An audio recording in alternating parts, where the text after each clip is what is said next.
एक से बढ़कर एक कहानी, लेकिन एक अफसोसनाक कहानी। आज कराची शहर डूबता रहा, डूबता रहा, डूबता रहा और हुक्मरान चेन की बांसुरी बजाते रहे। लियाली एक्सप्रेसवे से मुतासरा जहां पर लियाली नदी बहती रही, कई घरों में पानी गया, लेकिन टॉर्च लगाकर उसका नजारा देखा जाता रहा। एक तरफ भुट्टो के नाम पर बनाया जाने वाला शाहराए भुट्टो, जिसे सबसे बड़ा मेगा प्रोजेक्ट कहा जा रहा है, वो पानी में बह गया तो हुक्मरान ये दिलासे देते रहे कि नहीं, उसे कुछ नहीं हुआ, वो तो अभी प्रोजेक्ट शुरू ही नहीं हुआ। अफसोसनाक खबरें आती रही, लेकिन हुक्मरान गायब रहे। मगर हुक्मरान कहां मसरूफ रहे, यही तो आज की तहलका अंगेज और बहुत बड़ी खबर है। आपको मालूम होगा कि जुल्फिकार अली भुट्टो का एक इंटेलिजेंट कजन था। वो इंटेलिजेंट कजन था कि जो जुल्फिकार अली भुट्टो हुकूमत में आए तो सबसे पहले सिंध का जिसे सरबराह मुकर्रर किया गया वो कोई और नहीं, उनका कजन मुमताज अली भुट्टो था। वही मुमताज अली भुट्टो था कि जिसने सिंध के अंदर महाजिर सिंधी नफरत की बुनियादें रखी और जिसने यहां पर सिंध को लाजमी करने का बिल पास करवाया था और उसके बाद फसादात का रंग किया था और उस पर खुशियां मनाई थी। लेकिन वक्त करना ऐसे हुआ कि जैसे ही जुल्फिकार अली भुट्टो का इक़्तिदार जाता है तो मोहतरमा बेनजीर भुट्टो के खिलाफ वो महाज खड़ा कर देता है। वही इंटेलिजेंट कजन जो कि जुल्फिकार अली भुट्टो के इशारे पर था,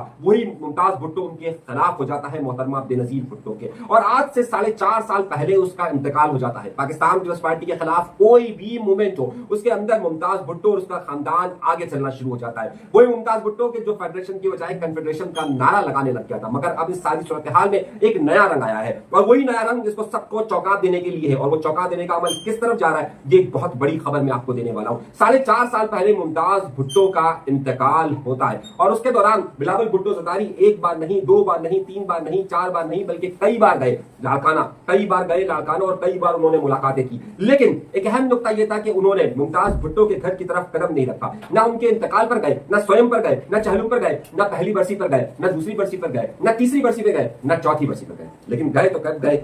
आज गए। क्यों गए हैं, यही तो बड़ी खबर है। 4.5 साल के बाद उनके बेटे अमीर भुट्टो के यहां पर वो ताजियत करने के लिए गए। अब पाकिस्तान पीपल्स पार्टी ने ये चौंका देने वाला अमल क्यों किया है, किस लिए किया है? क्या मुमताज भुट्टो के खानदान को यहां पर इंक्लूड कर लाड़काना के अंदर अपनी मुखालफत का आखिरी बीच भी खत्म करना मकसद है, या फिर जो सिंध के अंदर तफरीका बढ़ता जा रहा है, सिंध में जो सिंधी नेशनलिज्म तेजी के साथ आगे बढ़ रहा है, उसे रोकने की एक कोशिश है, या फिर उनको साथ मिलाने की कोशिश है? ये एक सारी साजिशें एक तरफ हो रही है या फिर इसका दूसरा मरहला भी है। आमतौर पर इस तरह के जितने भी मराहल हुए उसमें फरियाल तारपुर साहिबा आगे रही है, आसिफ अली ज़रदारी साहब की ख्वाहिश रही है या नहीं रही है कि भुट्टो फैमिली एक हो, तो इसलिए भी बड़ी अजीब नजर से देखा जा रहा है। वरना आज तक जितने भी इस तरह के अलायंसेस हुए जहां पर पहला कदम बढ़ाया गया, वहां या तो फरियाल तारपुर नजर आई या फिर आसिफ अली ज़रदारी नजर आए। पहली बार बिलावल भुट्टो ज़रदारी अपने बिछड़े हुए खानदान के साथ मिल रहे हैं, तो क्या यही कदम उनका जुल्फिकार जूनियर के मुतालिक भी होगा? यह है सबसे पहली खबर। लेकिन दूसरी खबर इससे भी ज्यादा अहम है और ज्यादा अहमियत इख्तियार की हुई खबर है।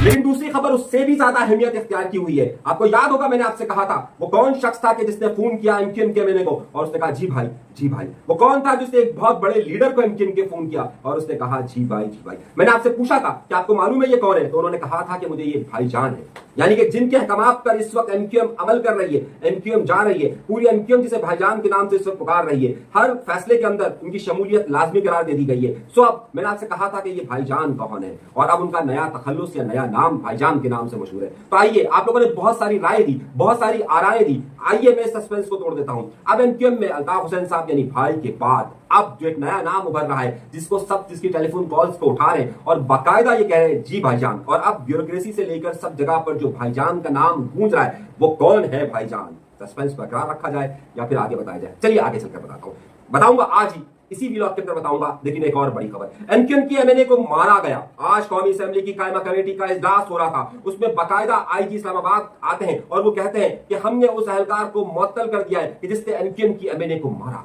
इतना शदीद मारा गया था कि जब वो वहां पर मौजूद थे तो बाकायदा एसएसपी आए और एसएसपी ने बाकायदा सबीन गौरी को लेकर गए हॉस्पिटल और उनका इलाज करवाया। क्या एमक्यूएम ने एहतजाज किया कहीं? आप कहेंगे चले नहीं, 10 महीने पुराना वाकया है। पुराना वाकया है कितना?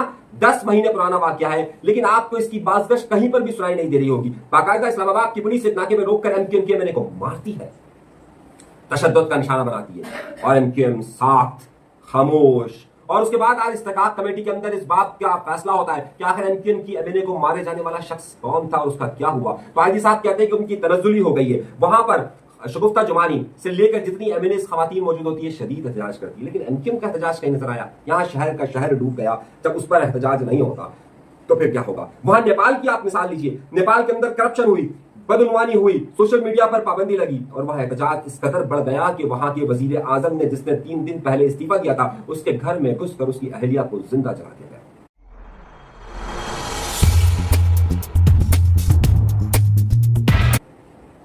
ये वाकयात दुनिया भर के अंदर हो रहे हैं, लेकिन एहतजाज कहां हो सकता है? खबर अभी ये नहीं है, खबर आगे चलकर उससे भी बड़ी एक खबर आने वाली है। और वो बड़ी खबर ये है कि कराची शहर के अंदर एक बहुत बड़ा दहशतगर्द पकड़ा गया।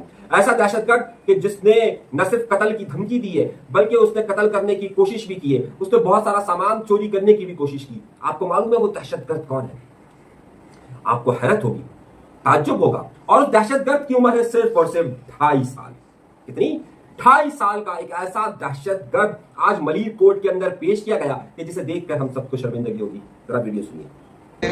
मौजूद हूँ।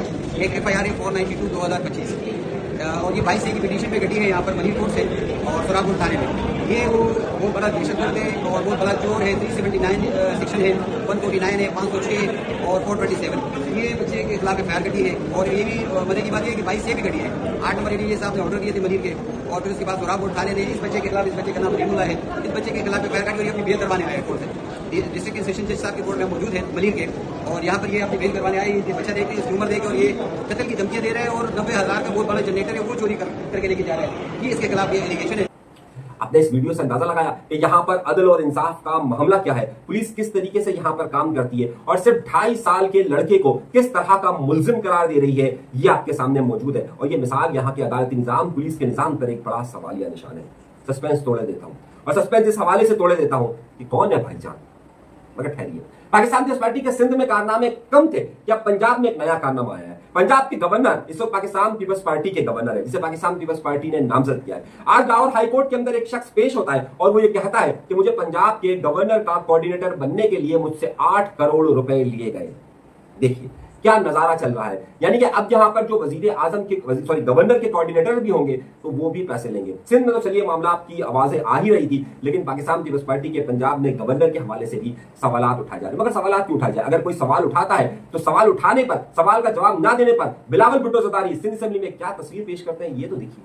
महीने बड़ी उनकी मैंने धमकियां बर्दाश्त की कि हम आपको जरदारी साहब से मिलवाएंगे, हम आपको बिलावल साहब से मिलवाएंगे, आप हमारे खिलाफ मीडिया पे ना जाएं। लेकिन सर मेरी किसी जगह पर भी ना सरदार सलीम हैदर साहब ने कोई मेरी दादरसी की, ना यह है बिलावल भुट्टो ज़रदारी। एक तरफ सिंध डूबने के करीब, कराची में अर्बन फ्लडिंग और दूसरी तरफ मजाक सूझ रहा है।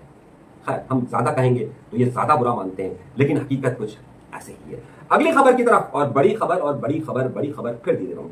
भाईजान के नाम का तसलसल हम अब आपको बता ही देते हैं। जनाबे वाला इस वक्त लगता यूं है कि एमक्यूएम से लेकर, ब्यूरोक्रेसी से लेकर, एमक्यूएम के नीचे कारकुनान से लेकर उनकी अपर लीडरशिप तक, वो जिसके सामने, जिसकी अब इज्जत और एहतराम और जिस पर पार्टी कंट्रोल जा रहा है और जिनको अब लोग याद कर रहे हैं, उनका नाम दिया गया है भाईजान का। वो कौन है? वो कौन है?